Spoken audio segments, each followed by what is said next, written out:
This is Killer Innovations, a show about ideas, creativity, and how you can innovate. Welcome to the Innovator's Garage, where you learn to create your next game-changing killer innovation.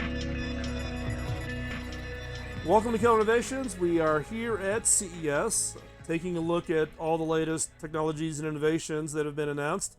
I've got a longtime friend, Bob O'Donnell, longtime friend. We got a story to tell. Yeah, we got a story to tell. We'll get to that. But Bob is one of the leading trend and analysts out of Silicon Valley. Been there for quite some time. Was a key resource at HP in providing insights and directions for technologies that we would include in our products like our laptops, etc. Bob and I have been friends long before that even. But I wanted to grab some time with you here at CES. You've been on the floor now, been here for a couple of days. I've been around the floor for a couple of days. So this is an opportunity for us to kind of either agree or disagree on what we're really seeing here at the CES. Well, and look, we've all heard about the big trends, right? And we were chatting a little bit before we started the show. AI everywhere, right? AI in everything. Smart stuff everywhere, powered by AI. Autonomous cars. Right before I came over here, was walking around North Hall. I mean, it feels like you're at an auto show. Yeah, doesn't it? It's amazing. It is amazing. It's amazing how big speakers they can make and cram them into a car. That's very true, isn't it? But yeah, no, it's amazing. And it was interesting because a lot of the cars they're almost more like a pod, like they were transportation pods. Most of those were the concept ones, but. So that was fascinating to see, and we can dig into the whole autonomous car thing and timelines, and because one of the things around that front is we were talking about things that are overhyped. Autonomous cars I think are being overhyped too, because it's not that they're incredibly important; they are, and they're going to be amazing transformational, societal transformation things. But the timeline when you and I can actually buy a fully autonomous car is way further out than I think people are willing to acknowledge. And that's a big problem because it's all about expectations in this business, right? If you tell people, man, and you give the impression that they're going to have it right away, and then you actually can't get it for a long time, and the way you do get it is not directly, but indirectly through some kind of a service. It's all good, and it's all interesting, and the tech industry is going crazy about it because it's a massive market. But at the same time, I think there's been this confusion, and all of a sudden we're starting to see people go, yeah, I think before you and I can buy a fully autonomous car, we're talking 2025 in a lot of cases. Some people are saying 21, 22. Look, most people can't think beyond, 6 months from now. Right. So making those kind of promises, I think, is a bit of a challenge. But nevertheless, I don't want to be too negative because there is some great stuff. In fact, I was just chatting with the folks at NVIDIA, and they really focused, it was interesting at their press conference, on this notion of functional safety, which in the automotive business is a huge deal. But outside of automotive, it's not necessarily well known. It's basically redundancy, right? And all the work you have to do. And NVIDIA, as they've evolved their platform, they're really digging into that piece of it. And I think that's interesting because it reflects the sophistication of how they're developing their platform and what they're doing. And it also reflects how complicated and intensely hard some of this stuff is. Yeah, I think people way underestimate. They think if I can envision it, why does it take more than 6 months or a year? Exactly. Well, it's the old joke about, products would be great if someone could figure out how to do a PowerPoint compiler. If I showed it on a PowerPoint, I should be able to hit one button and magically have this app that just does all these amazing things. Exactly. Well, and it's like, back when you were at HP and when I talked to NVIDIA, I'm like, when a new GPU comes out, 2 months later, it's in a PC that I can buy. Yeah. And that's a very, and then, the other problem you have in automotive is that, the supply chain, it's years, like even tech that's coming out today, we're not going to see in, production cars for 3 years roughly. Is the kind of time frame. So anyway. Well, I have a great story on that. In Bentley, they put a Bluetooth module into a new Bentley that was only $280,000 for this Bentley. It was a low-cost Bentley. And the CTO for Bentley called me up because he couldn't get any phone devices to synchronize with this Bluetooth. And they brought it to HP. We parked it in the parking lot. We tore into it. They picked the Bluetooth module 4 years before and had never upgraded the Bluetooth module. It was a Bluetooth 1.0, if you remember back to those days. Yeah. So you're buying a $280,000 car and not a single phone would synchronize with the Bentley because of the long lead times, right? Yeah. And even, look, Elon with Tesla cars, right? He made all these promises, and it's not this year, maybe next year, maybe next year. Well, exactly. And unfortunately, he's one of the key perpetrators of driving this kind of, I think, unrealistic view. And again, it's going to be great. There's a lot of the benefits they talk about for autonomous cars of safety and everything else, you can put that in what I would call assisted cars, right? That where it's the ADAS systems where, automatically braking if something, a person or an object comes out in front of you, right? That's incredibly valuable. Well, and I have that in my Explorer. My 2018 Explorer has it. It's got the lane guides. If I don't use my turn signal and I try to change lanes, it fights you to say, no, idiot, stay in the lane you're in, type of thing. Yeah. And I actually love it. My wife hates it. Right. But I love it. But I think you're right. I think it's this progression. Yes. It's not going to be all of a sudden you're going to wake up one morning and completely switch over. It is these migrations, right?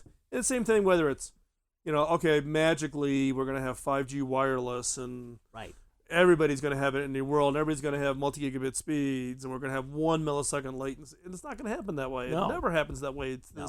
It is this migration and integration of these technologies into people's lives. Right, absolutely. And, another big theme, of course, from CES is smart home and connected things. And, obviously, there's Google's got a huge presence here for the first time.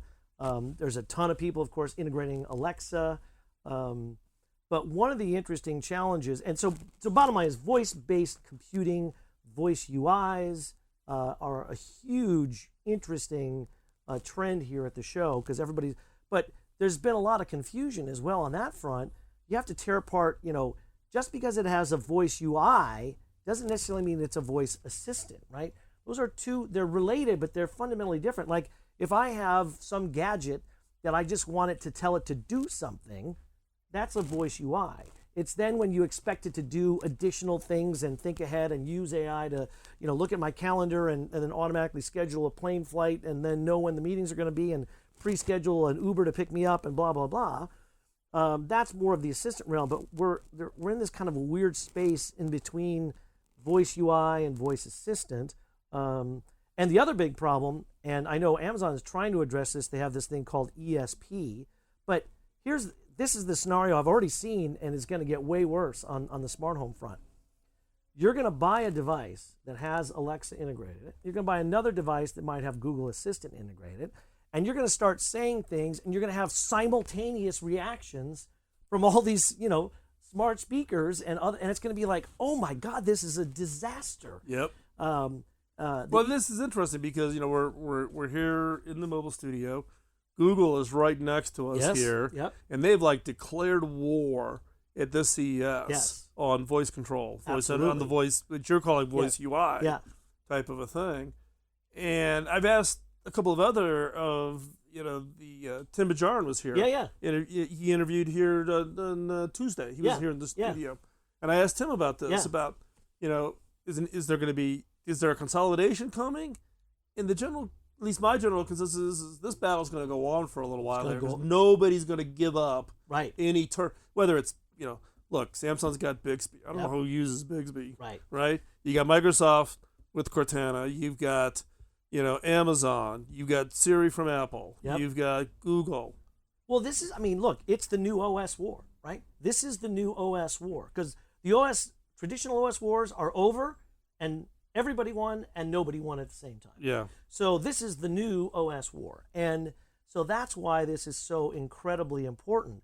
And even Bixby, and look, they certainly have a lot of challenges, but what Samsung has at least recognized is they want to start out with Bixby being kind of that voice UI, not necessarily doing as much, looking up content on the web sort of stuff, but more about, hey, Bixby, tell me how my phone can connect to my fridge and what can I actually do with that, and start to get better at pulling this stuff together. But a lot of what's also happening at this show is what I'll call some of the blocking and tackling stuff that nobody's wanted to do, because what we've seen over the last few years has been this product does this product does this product does this, and now all of a sudden people have gotten a couple of these things and they're like, yeah, but I want this to do something with this. And getting those cross connections is really, really hard. Well, in fact, we were in the Samsung booth Tuesday morning, and they were obviously touting Bixby,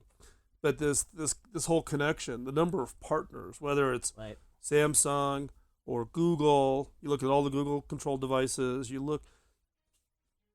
Actually, Apple's not HomeKit doesn't have much out here. No, there is very little Apple presence. Right. So we're going to take a quick commercial break. When we come back, we're going to pick up this conversation with Bob O'Donnell, talking about what we're seeing here at CES. So don't go anywhere. We'll be right back. You're listening to Killer Innovations on the Biz Talk Radio Network.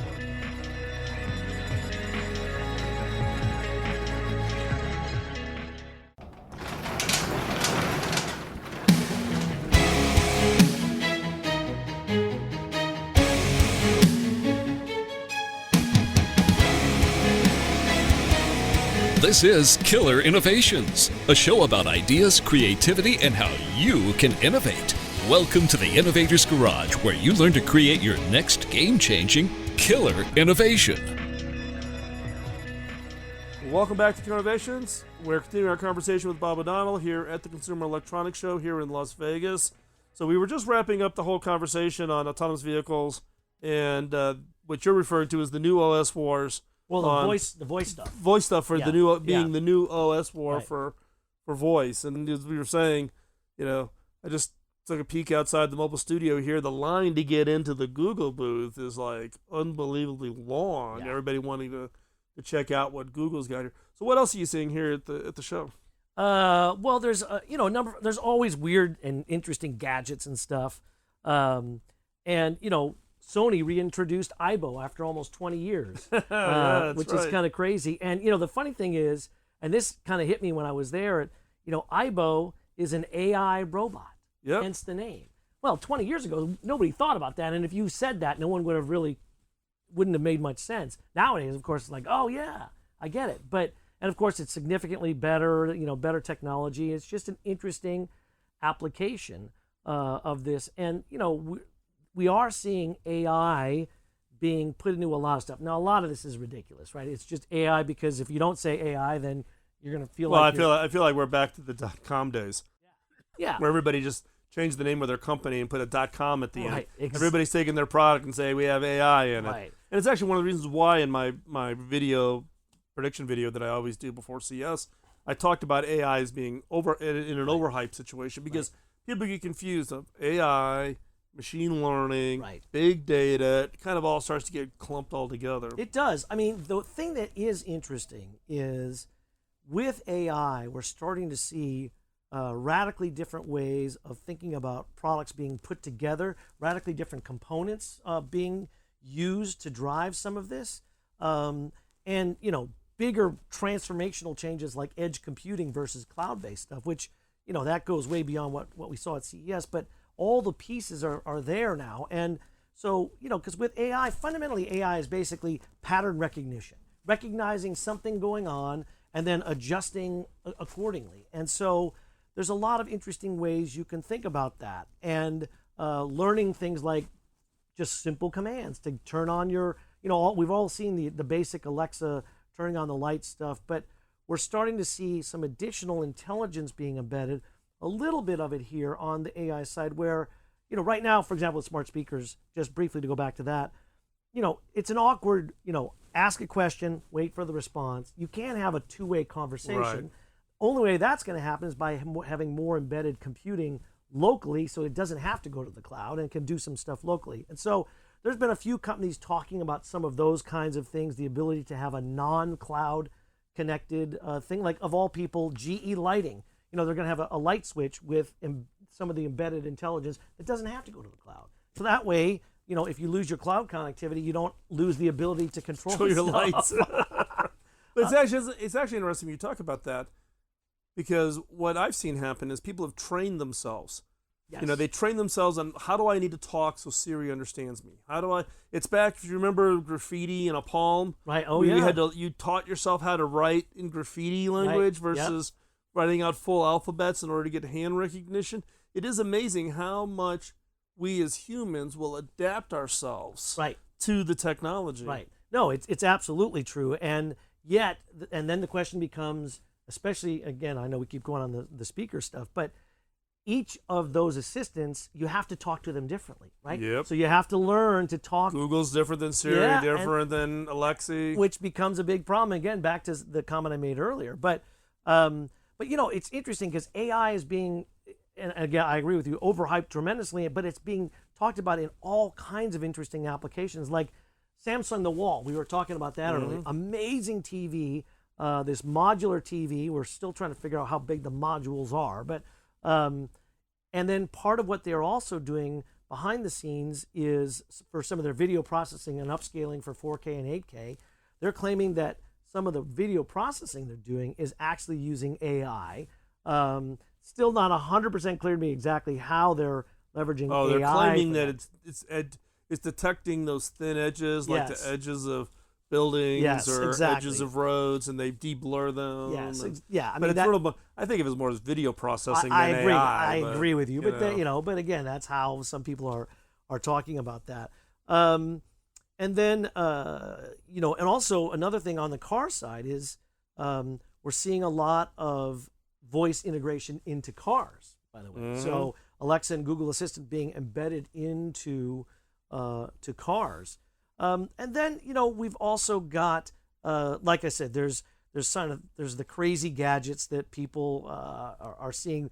I haven't seen it, but I saw a number of people writing up on Twitter. Some startup that has you can use radar to see through a wall. There's some kind of interesting way of leveraging technologies to see through a wall.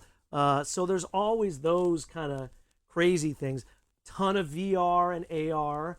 I got to try out the NVIDIA holodeck, which is their idea of a future interface, particularly for engineers to work together remotely, through a VR headset and manipulate models and stuff like that. I mean, it's still pretty crude, obviously, at this point, but it's an interesting step towards where we're starting to go. Yeah, it's definitely.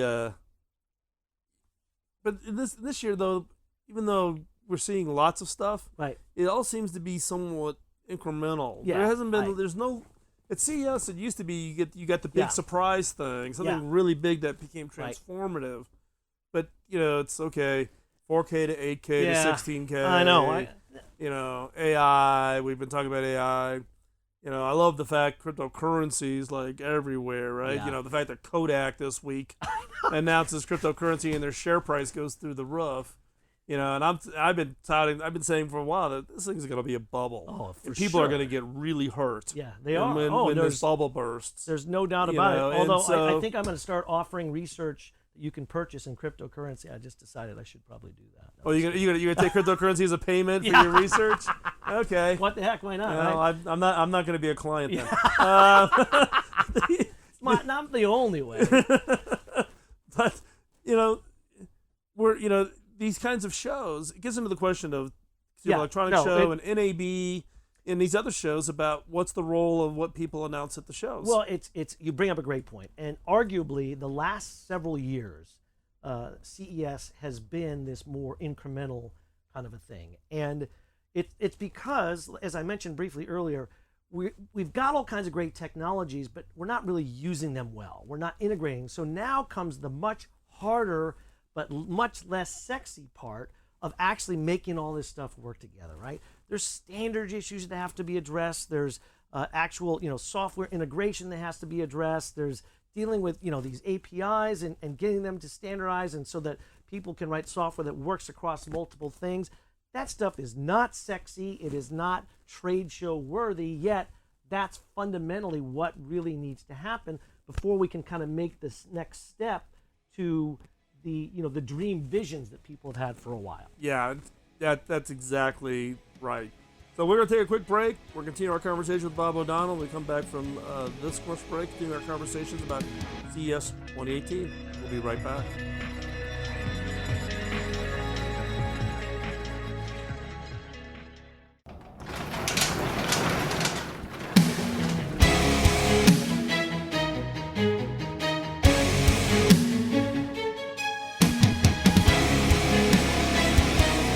This is Killer Innovations, a show about ideas, creativity, and how you can innovate. Welcome to the Innovator's Garage, where you learn to create your next game-changing killer innovation.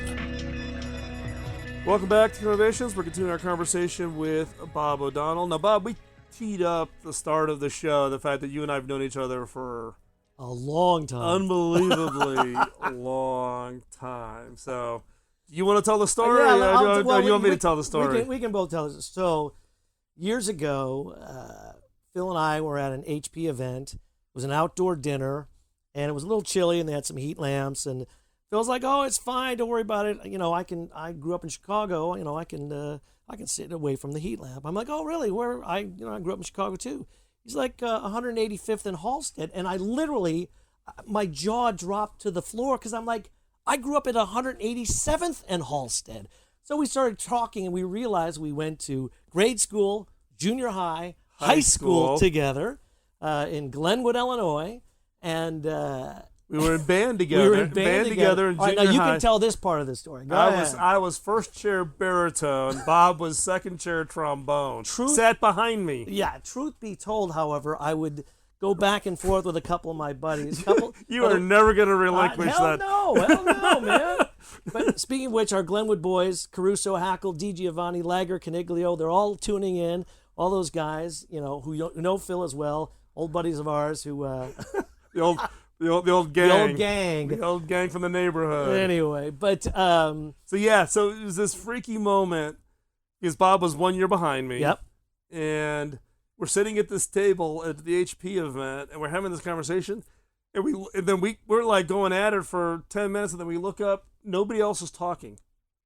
Everybody is... all eyes are on us because they're all like freaking out. Because at this time, Bob was one of the leading analysts in the Valley predicting PC shipment stuff. So Bob's models could either make or break share price. And all of a sudden, all the HP senior execs realized that I've got this like long personal relationship with this guy. That's funny. But it was like 4 tables. Everybody stopped, and everybody's just looking at us. I had almost forgotten about that part of it. And so ever since then, Bob and I've stayed connected, and I get my updates from from the gang, back in town. But now you've actually got your own firm. You left and started your own firm and doing your own research. Talk a little bit about that. Yeah, thanks, Phil. I've been an industry analyst for 19 years, almost 15 years at IDC, where I ran, PCs, displays, smartphones, tablets, wearables, all that kind of stuff. And a little over 4 years, I'm into my 5th year now. I started technalysis research, and I continue to do independent research. I've expanded my reach. I'm doing autonomous cars, smart home, just did edge computing, doing some VR and AR. I write a lot I write for USA Today and Recode and TechSpot and do a bunch of TV stuff. You still write for Tech Pinions, too. Yeah, and Tech Pinions, of course. Right. Yeah, the Tech Pinions stuff actually gets republished a bunch of places. Seeking Alpha as well. Mm-hmm. I do a podcast with the Tech Pinions folks, with Tim, who I know you had on. Yep. Do a bunch of stuff with Bloomberg TV and CNBC. So you're a busy guy. I'm having a good time. I'm having a good time. Busy guy. Glenwood boys pulling through here. So let's pop back into the CES. Is there anything been a surprise here? Has it been something that you go like, okay, a weak signal, something that's kind of indicating that there's going to be? No, I don't think there has been. It's a lot. What is happening is the reach of electronics is getting broader and broader and broader, which is allowing the show to get bigger and bigger and bigger. I mean, automotive used to be really just the car stereo guys. I mean, that was what the North Hall of CES primarily used to be. Now it's the actual automobile makers with all the tech that they're doing. And you've got all kinds of things in smart home, in digital health. That's a huge area, right? So but I mean, look, CES, it used to be over at the Sands. Yeah. They did that sub-conference inside CES called the Gray Wave. Yeah. And talk about, home health, aging in place, those kinds of things. But I think the maturity now is finally getting to a position where it's interesting, I think, at least. But still, it's not like there's something... No, there really isn't. I mean, for me, the trade show value is I get to see a whole lot of people in one place, right? Right. At the end of the day, doesn't matter what industry you're in. You go to a trade show because you can see a lot of people in a short amount of time, Right. and there's just business gets done and things happen. And the products are almost kind of secondary in an interesting way. Well, it's a little bit of eye candy, I think. Yeah. It's a little bit of eye candy. Yeah, but and speaking of eye candy, I mean, we talked a little bit about the wall, but there's also some amazing TVs, and that traditional AV stuff is still a big deal. Sony also has this near to the wall projector thing that's really cool. It's like $25,000, but they've been showing that for the last 2 years. Yeah, well, they have a new one now that actually they use this new, it's got embedded speakers, same technology. They have a glass speaker that actually radiates glass to make sound. They have a TV where the sound actually comes from the screen. They're actually using actuators behind the screen to vibrate and actually generate audio. Wow. Okay. So, which is kind of cool. And look, even the good old PC guys are doing some interesting stuff. Always connected, Qualcomm, Snapdragon-based laptops. That. Seeing a lot of those. You see a lot of that stuff. Dell, the XPS13, beautiful machine. They continue to refine it. Interesting. Now they have the, and who would have thought, dogs and cats sleeping together, Intel and AMD on a single part, where AMD did a custom Radeon graphics core just for Intel, and now they have this combined part, and they're able to do incredibly... Taking the best of both companies. Exactly. Taking the best of both, putting it in a single part, and they're putting it in these very slim, like 13 millimeter notebooks. Even there, we're seeing that. Lenovo has been doing a lot of interesting stuff. They're really getting into other VR stuff. They've got the first standalone Google Daydream headset that's powered by a Qualcomm Snapdragon. And, obviously no wires because it's standalone. But, all of the VR stuff, the problem is it's still this big, bulky thing, right? And most people don't like to wear that for very long. It just, it just gets old. But, it's again, we're back to the original point. We are seeing CES expand so that we've got all of these different parts of it. Even some people talking about smart city applications and sort of more enterprise-focused stuff is starting to trickle in because there's this recognition that the devices I own, the cars I own, the devices I own are going to start connecting to some of that stuff. Right. Again, not all of this is particularly sexy, but it's a critical part of how we move to that really futuristic vision that people we've seen and talked about, but it's kind of one of those things like I can see where it is, but it turns out the stretch between where we actually are now and where that is a lot further than a lot of people think. It's interesting because it's human nature. Look, you and I've been, our careers have been built on predicting the futures, right? Which, at least what I have found is humans, when we look at these kind of predictive futures, is we way overestimate how fast something's going to happen in the first 5 to 7 years, and then we way underestimate the size of the impact. The size of the impact, right? Yeah. Nobody ever believed that Moore's law would be able to go on, right? So as soon as you start seeing the doubling, and you get to that second or third doubling, you're like, okay, well, I can't go on beyond that because that's just I can't imagine it, right? And it's kept the march going, right? Yep. Since the 70s. And so I think in many cases, like at the Consumer Electronics Show, you can see what's next, and you're thinking, okay, it's only going to be 6 months. Right. When it's actually going to be 3 more years. Right. Before it actually becomes a reality. Right. But then you've got to be careful that you don't fool yourself into thinking that, this will just be this kind of slow, forever flat, and all of a sudden becomes the new hockey stick. Right? I remember drones 5 years ago to drones, the holiday season, it was the thing. Everybody had to buy a drone. Right. But even with drones, right, some of the things, it is interesting because I remember CESs from like 2 or 3 years ago where there were crowds and crowds around the drones. Now it's kind of like, whatever. I've seen it. No big deal. Why, is it really going to turn into much of anything they got to worry about? Yeah, well, the other thing is like, was it last year or 2 years ago, those wave boards or whatever they were called, the scooter ones, the scooter board. The ones that caught on fire. The ones that caught on fire. But that was like a huge deal for like 1 year. Then people are like, okay, what's the next thing in that area? And the interesting point is I'm not sure there was one this year. I don't No, really feel like there was. Yeah, there hasn't. That's the thing that you always kind of look for, and you look for it in the edges. Yes, of course. You're trying to find the little guy that's getting Right. no press attention, Right. and no love, and can you find something that's kind of a little bit different, Right, and there might be somebody. Plus, the show is so darn big. Well, it is hard. It's to. impossible to see more than a can't. tiny fraction of it. Yeah. Really So we're going is. to take another quick commercial break. When we come back, I'm going to ask Tim or Bob to talk about really what he sees for 2018 and 2019, given his research work. So when we come back, we'll pick up this conversation with Bob O'Donnell.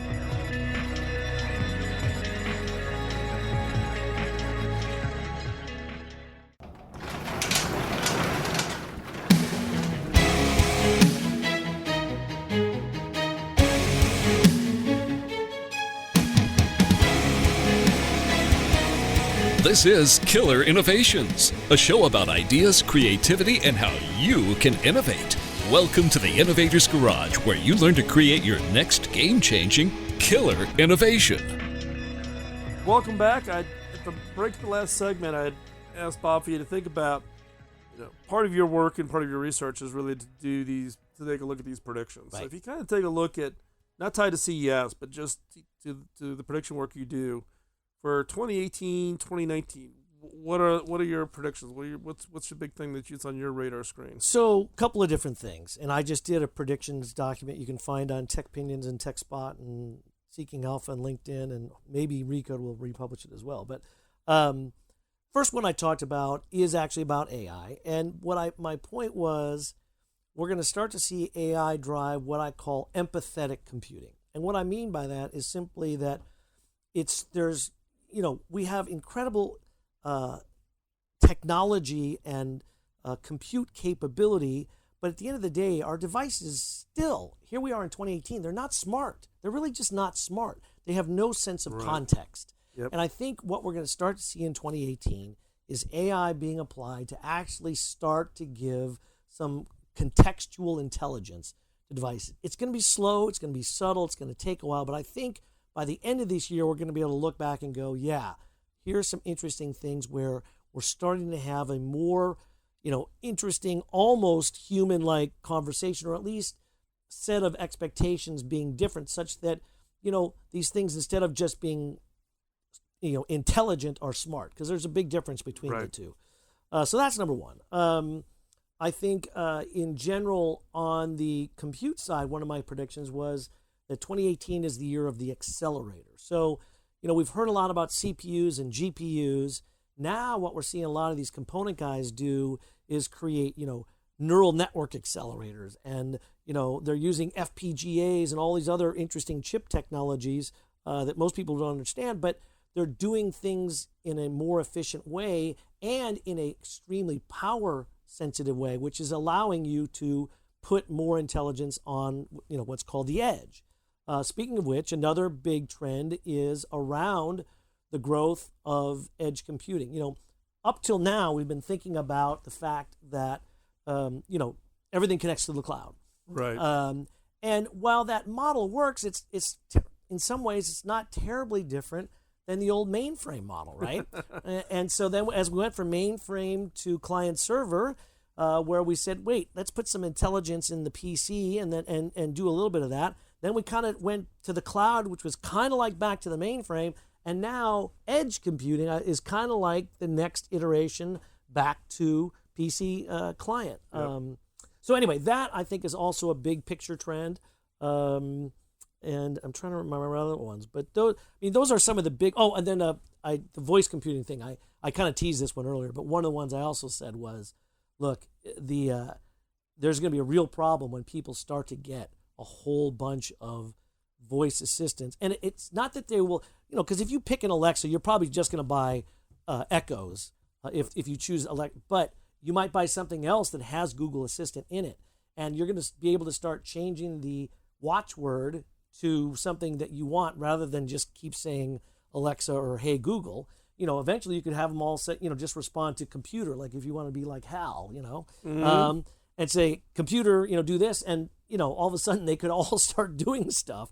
And I've even heard stories of Google Google Homes responding to Alexas. Yeah, they get them talking to each other. Yeah, which is, that's a kind of a hint of interesting and yet potentially problematic. Well, as well. or you get the TV advertisements that that issue the Google command and ends up ordering something, Right. or Alexa Well, yeah. command that automatically orders stuff from your Amazon account, and all of a sudden, 300 dollhouses show up or Right. whatever. Right, exactly. You know. And then, another big thing is, in general, this motion, and this isn't a new one. Again, it's hard to find things that are going to be completely new this year versus what we've seen.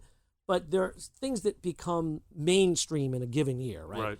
And I think, obviously, in your side of the world around content, there's a lot of interesting streaming services. Yep. And the whole model around not just media services, but all kinds of other services. And then I think what we'll again start to see is more integration of these kinds of services. Because one of the problems you've got is, I can't have everything in the world as a service, right? And so it's great. Again, this is a classic case of this industry. This company says, well, we're going to do ours as a service.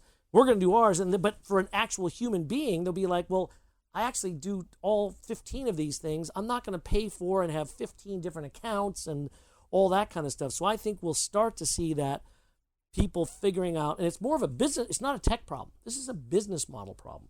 How do we get the business models of these couple of different unique services combined in interesting and new ways? And I think that's a business opportunity. I think new companies will come up to build around some of the existing stuff that's out there. Yeah, but there's a fundamental challenge, though, and that assumes cooperation. Yes, well, of course. Right? Absolutely. And in these battles, like voice, nobody's given up an inch of turf in these battles. Well, and that's true. And because there have been discussions of something like what I would call, to counteract what I mentioned, the meta assistant. And you actually talk to it, and then it in turn determines which assistant to send each inquiry to. So you have an assistant of an assistant. Yeah. Kind of like, talk to my people, we'll schedule a meeting, or we'll have the Sort of. pre-meeting for the pre-meeting for the meeting. Right, type of exactly. thing. So, hey, Bob, if people want to track what you're doing, what's the best place for them to find you? You can go to the website. It's www.technalysisresearch. So think of analysis, but just put in TECH, not tech analysis, but technalysisresearch.com. I'm guessing a bunch of people have misspelled the Yes, they URL, have. so therefore That's why I have to clarify. You got to always have to clarify, right? So with that, we're going to wrap up today's show. All the links and everything we've talked about, we will have up in the show notes. So hop on over to killerinnovations.com, and you'll find all the information there. Thanks for taking the time to join the show this week. Really appreciate it. If you got suggestions for upcoming guests or upcoming topics, drop me a note, phil@killerinnovations.com. My advice, as it is always every week, don't let the innovation antibodies get you down. Don't let the critics dissuade you from taking that great idea you've got, turn it into a real innovation, into a real product, a real service, and go out there and change the world. Find us you can hear us now over on Spotify, iHeart, iTunes, Google Play, every place you want to listen to us, take us with you in your pocket, and let us know. Give us some feedback. Appreciate it. Have a great week. We'll talk to you real soon. Bye-bye.